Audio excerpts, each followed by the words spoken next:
आधीच सांगून ठेवते। कोण वागतंय बॅड गर्ल सारखं? कोण नाही। आणि हे काय? आज मी आल्यावर नो किसी नो पप्पी? मी रागवली आहे माझ्यावर? सगळ्यांवर। अरे बापरे, का बरं रागवलीस तू सगळ्यांवर? सगळे बिग पीपल चीटिंग करतात। बाबांना हवं तेव्हा सगळीकडे जातात आणि मला स्कूलच्या पिकनिकला पण नाही पाठवत आहेत। होय काय? हो, ते स्कूल मध्ये येऊन टीचरशी भांडले। अरे बापरे, मग? म्हणून मी खूप चिडले। मग तू बाबांवर चिडना, माझ्यावर का चिडलीस? कारण तू बाबांचा फ्रेंड आहेस। हो, त्याचा तर मी नुसता फ्रेंड आहे। मी तुझा डार्लिंग आहे की नाही? हो। मग मी बाबाला ना चांगला दम देतो। वियांक काका, तू बाबांना दम देऊ शकतोस? दम देऊ शकतो? तुला अजून ना माझा राग माहिती नाहीये। टायगर माहिती ना तुला? टायगर, त्याला ना कोणी एकेकाळी ना लायन सारखे असे मोठे केस होते, एवढी मोठी आयाळ। पण एकदा त्या टायगरचं आणि माझं भांडण झालं। तो माझ्यावर चिडला, मी पण त्याच्यावर चिडलो। तो गुरकावला, मी सुद्धा गुरकावलो। मग त्यांनी मोठी डरकाळी फोडली। मग माझी तार सटकली, मग मी सुद्धा एक अशी मोठी डरकाळी फोडली। मग त्या भीतीमुळे ना त्याच्या डोक्यावर ते सगळे केस उडून गेले आणि त्या केसाच्या खालचे ना काळे पट्टे दिसायला लागले। तुला माहितीये, तेव्हापासून टायगर असा दिसायला लागला। असा आहे माझा राग। वियांक काका, मी थर्ड मध्ये। मग डार्लिंग, तू मला शेंडी लावतोयस, मला माहिती आहे। होय काय? तुम्हा आजच्या मुलांचा ना हाच प्रॉब्लेम आहे। तुम्ही ना सायन्स सारख्या फालतू गोष्टींना लवकर शिकता। पण तू टेन्शन नको घेऊस, मी तुझ्या बाबाला बरोबर समजावतो। प्रॉमिस? God promise. थांब, मी पणजीला सांगून येते का तू आलायस म्हणून। डॉली, आता डार्लिंगची नो कट्टी। थांब, तू गप्पा मार, मी येते। काय काढली ना माझी विकेट?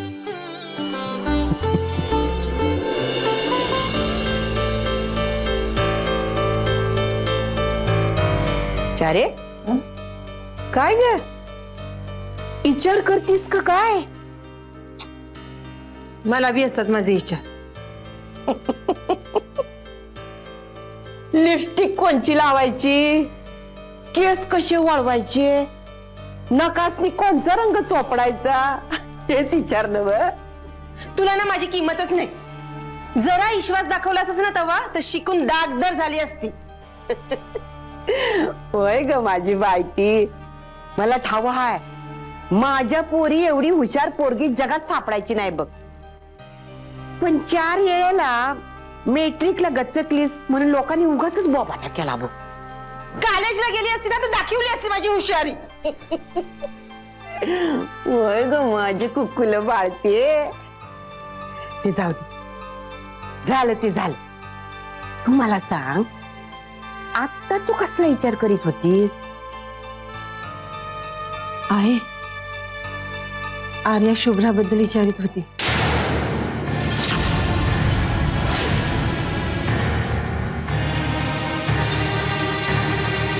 शुभ्राबद्दल? होय, तिने म्हणा हे नाव सत्याच्या तोंडून ऐकलं आणि म्हणत त्या दिवशी तू बी काहीतरी बोलली तिच्याबद्दल। होय ग, माझा बी मूर्खपणाच झाला बघ। अगं युवी म्हणत होता त्याला बी माहिती आहे शुभ्राबद्दल। ते नेत्रा गौरांच्या तोंडून ऐकलं म्हणत आहे ना। काय? होय, या नेत्राला बोलले की बाय काही नावं घेताना जरा जपून घेत जा। पण आहे आर्या जस जशी मोठी होणार तस तसे तिचे प्रश्न वाढतच जाणार। आता उत्तर देताना आपण कसं पुरं पडणार ग? आणि आणि त्यात तिला प्रियाबद्दल माहिती. काय?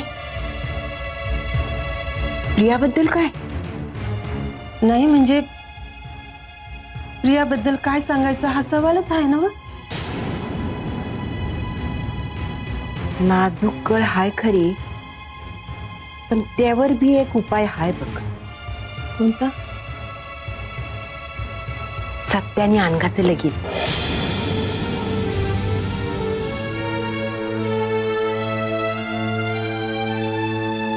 हे कसं काय? हे बघ,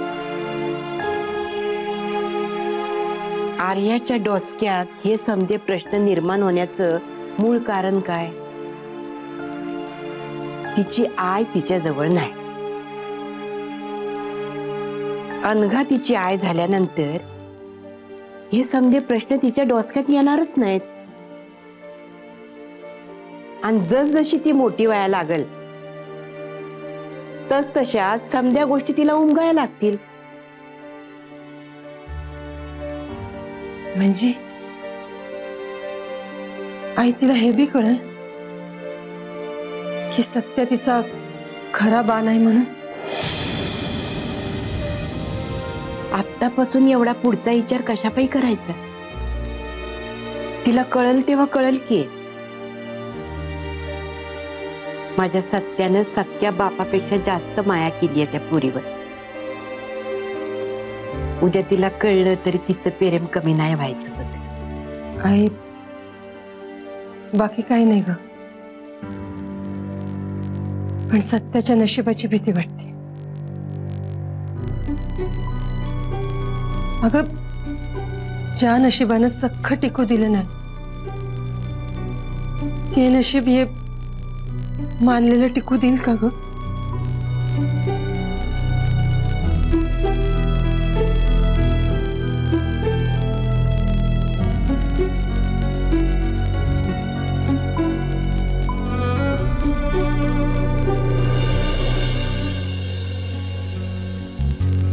काय ग आजी? अरे सत्या, सारुळकरांकडनं पत्रिका आली आहे. त्यांच्या थोरल्याचं लगीन आहे. अरे वा, म्हणजे फायनली राम्या सारोळकर तयार झाला लगीन करा. मग जाणार आहेस की नाही लग्नाला? अरे म्या कुठली जाते लग्ना मंजीला? शाली असती तर गेली असती. तिनं धरून ठेवलेली आणि जपलेली नाती आहे ती बघ. नाहीतर आपलं गणगोत कुठलं टिकाया आणि वाडाया. शालीला समजा गावाच्या खबरी बघ. म्हणजे कुणाची मुंज हाय, कुणाचं लगीन हाय, कुणाला कितवा महिना आहे समज. मला बाबा नाही जमलं ते. तिला 12 गावच्या खबरी असायच्या. नाही म्हणजे आईचं कौतिक करतीस का तिला टोमना मारतीस? अरे किती बी झालं तरी सासू आहे ना तिची. कौतिक करायचं ते बी टोमने मारूनच. आणि टोमना असा मारायचा की समोरच्याला आपलं कौतिक वाटलं पाहिजे. माझं कौतुक करताय? तुझं तर कौतिक आहेच गामाचे. घे चहा. विहंग आला होता त्याच्यासाठी केला होता. म्हणजे विहंगसाठी केलेल्या चहातून उरलेला चहा तुम्हाला देतेस? दादा, अरे जावई आहे तो आपला. बरोबर आहे. इथं जावयाला चहा मिळतो, आम्ही जावई होऊन शिव्या खाल्ल्या फक्त लोकांच्या.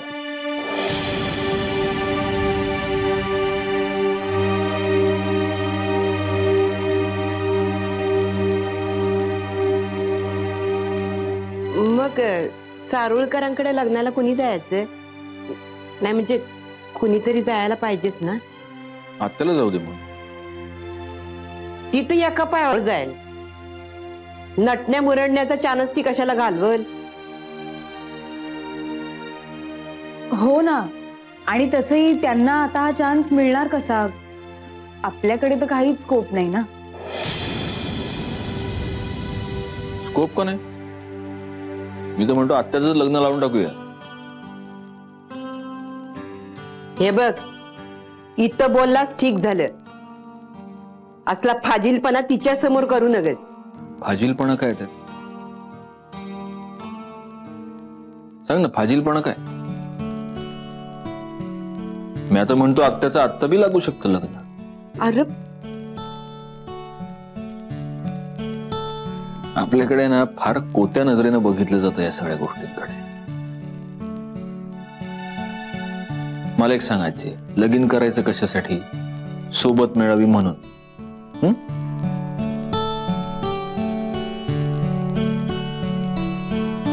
मग 40शीत आणि 50शीत आलेल्या लोकांना गरज नसते का सोबतीची?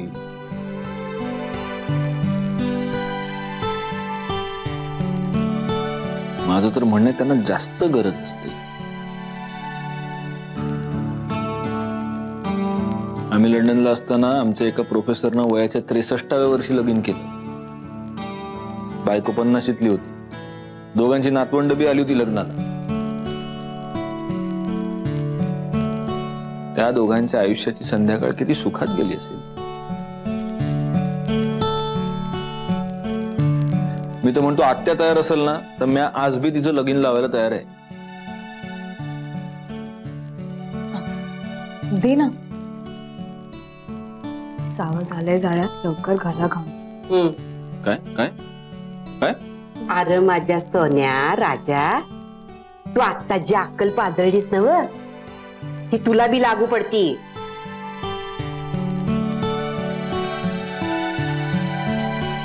तुम्हाला काय म्हणायचं ते आलंय लक्षात माझ्या.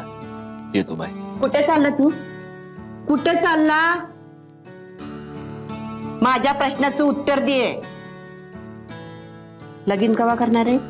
मला लगीन करायचं नाही. का? म्हणजे तुला कंपॅनियनशिपची गरज नाहीये? मला काय गरज आहे? माझ्यासाठी तुम्ही सगळे आहात ना. दादा, माझा संसार आहे स्वतःचा. गौरंग दादांनी नेत्राला त्यांचा. आणि जर आता आत्यांचं लग्न लावून देणार असशील तर त्याही जाते. मग आणि म्या अमृत प्यालेली नाही. माझी बी फार फार तर 10च वर्ष. अजय, आर्या, आर्या आहे माझ्यासाठी. आर्या आहे. पण अजून 15-16 वर्षांनी तिचं बी लगीन होईल. तेव्हा तू 50शीला आलेला असशील, एकलाच उरशील. हे बघ अजय, तवाच म्या जाऊ दे, चल निघतो. तुला असं जाता यायचं नाही. मग मंजिरी कुठं आहे ते शोधून काढा. माझ्या मनातल्या समध्या प्रश्नांची उत्तरं मिळू देत, मग लाव माझं लगीन.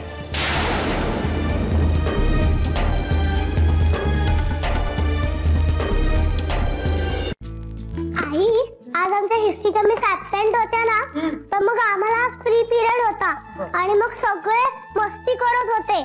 आणि मग ते रुद्र आणि सौमित्र तर मारामारी करत होते. अरे बापरे. आणि मग ते रुद्राने बेंचवर डोकं आपटलं. अरे बापरे. मग? आणि मग तो आमचा मॉनिटर आहे ना विशाल, तो तर खूप घाबरला होता. मग म्हणून मी सरळ उठले आणि आयुष्य रुलर घेऊन टीचरच्या डेस्कवर जोरात आपटली. म्हणाले की if you don't stop I will take you to the principal. मग आणि मग ते दोघं गपचूप त्यांच्या प्लेसवर जाऊन बसले. अरे काय सांगते. वा वा वा वा वा वा. I am so proud of you. नंतर नंदी टीचर म्हणाल्या you are born to lead. म्हणजे काय आजोबा? म्हणजे सगळे तुझं ऐकणार. आणि का नाही ऐकणार? तुझ्या रक्तातच आहे ते. म्हणजे माझ्या बाबांचं पण सगळं ऐकायचे.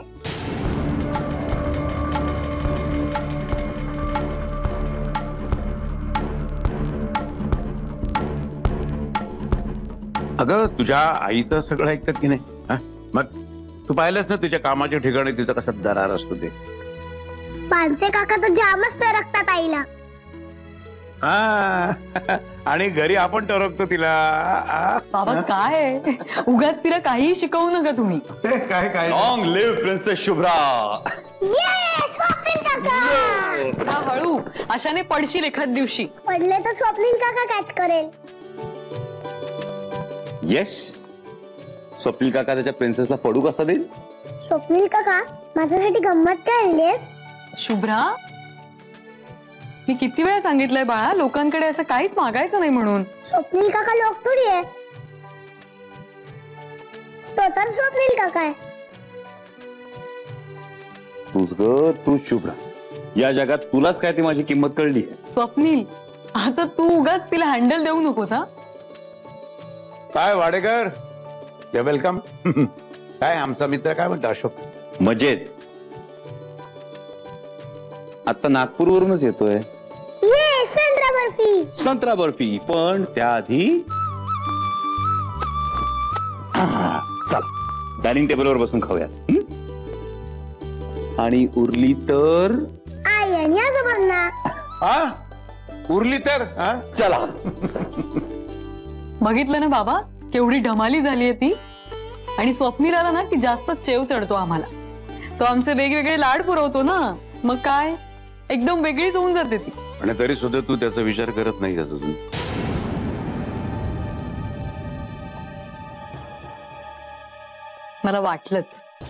मला वाटलंच की हे वाक्य अजून कसं आलं नाही ते. अंजली, मी मस्करी करत नाहीये. मग मी पण मस्करी करत नाहीये बाबा. इतका चांगला मुलगा आहे ना, शुभ्रा जाणं त्याचं इतकं छान जमतं ना, म्हणजे तुला त्याचं सुद्धा टेन्शन नाही. सध्या तरी मला उद्याच्या डेडलाईनचं टेन्शन. म्हणून विषय अर्धवट सोडून जाऊ नकोस. बाबा, हा विषय केव्हाच बंद झालाय, केव्हाच.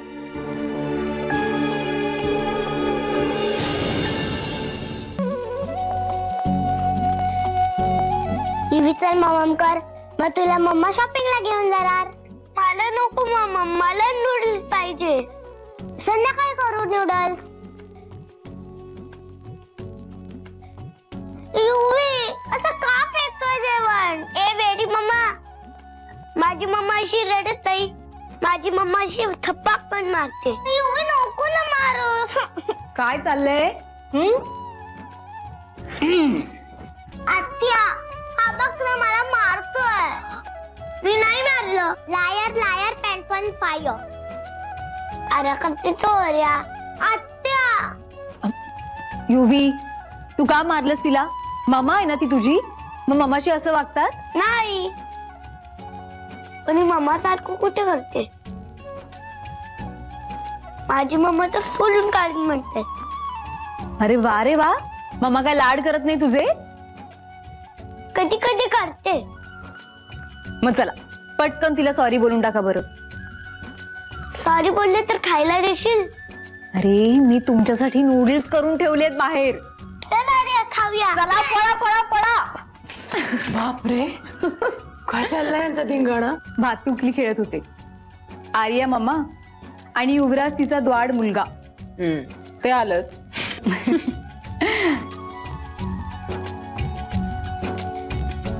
दोघांसाठी आई या गोष्टीच्या कॉन्सेप्ट वेगळ्या आहेत.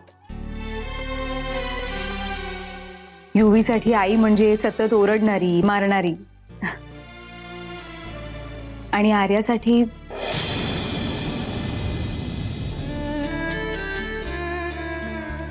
तिच्यासाठी आई ही कॉन्सेप्टच नाहीये कदाचित.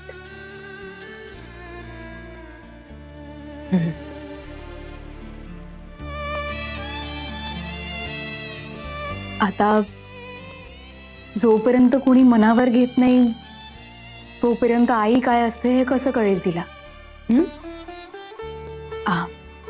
काय नाही, म्हणजे मला म्हणायचं होतं की आई काय असते, कशी असते हे तिला कसं कळेल ना. म्हणजे दादा जोपर्यंत दुसऱ्या लग्नाचा निर्णय घेत नाही. मंजुषा, आजी बोलल्यात तुझ्याशी म्हणून? हो.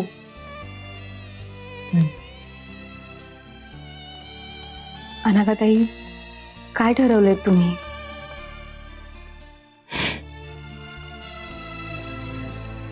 विचार केलाच नाहीये मी, करता येत नाहीये मला. का? एवढं काय अगवड आहे त्यात? अगं, मी सत्यजित आणि माझ्या नात्याकडे या पॉइंट ऑफ व्ह्यूनी पाहिलंच नाहीये कधी. आय एम सॉरी, हे खूप घिसपिटं वाटेल कदाचित, पण हेच खरं आहे.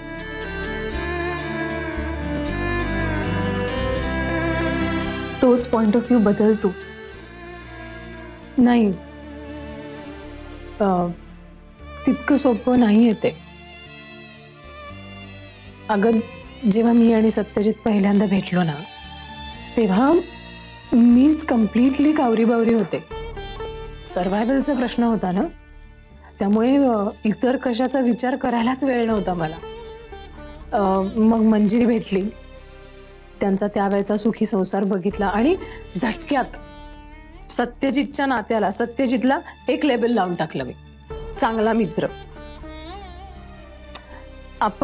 आपण जाणत्या जाणतेपणी असं स्लॉटिंग करत असतोच ना, हो ना.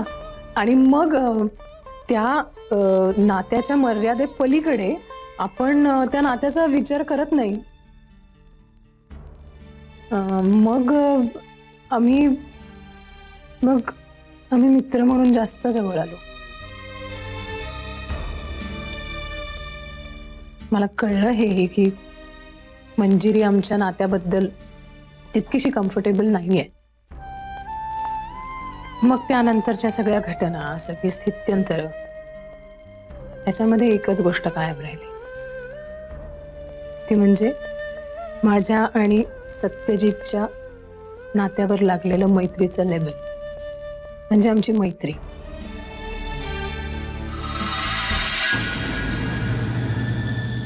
मी तुमची मदत करू शकत नाही. तुम्हाला पण एक मुलगी आहे ना, ती सुद्धा तुमच्या बायको बरोबर. Get out.